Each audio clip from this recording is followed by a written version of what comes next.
પછી ભલે ઝેર હોય, અને રહેવું તો ભાયું ભેગું પછી ભલે વેર હોય. ટાણું છે ને આપણા ઘરના પ્રસંગો ભાયુથી શોભે, ઉછીના માણસોથી ન શોભે. કવિ કાગ બાપુ એમ કહેતા કે રસોઈમાં ભરેલું ઝેર તો 2-5 વ્યક્તિઓને મૂર્છિત કરે, પણ કાનમાં ગયેલું ઝેર પેઢીઓને મૂર્છિત કરી નાખે. મિત્રો, પેઢીઓને મૂર્છિત કરી નાખે. હું કરબદ્ધ પ્રાર્થના કરું છું, ક્યાંય ભાઈઓમાં વાંધા હોય, એનો તમારા કારણે તમે ક્યાંય નિમિત્ત બનતા હોય, અને હકીકત કહેવાય છે, 2 ભાઈઓ બાયું ચડાવે, 2 ભાઈઓ બાયું ચડાવે એટલે સમજવાનું એને એની બાયુએ ચડાવ્યા હશે.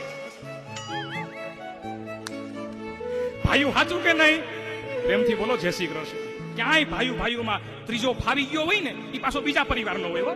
તમારા પરિવારમાં તમારા ભાઈઓમાં ડખો કરાવનારો ત્રીજા પરિવારનો હોય.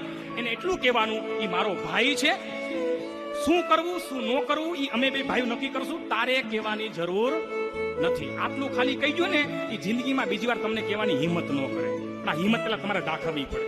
એટલે ક્યાંય વાંધા વચકા હોય, આ ગેપ રહી જતો હોય ને, તો આજે જમવા ટાઈમે એક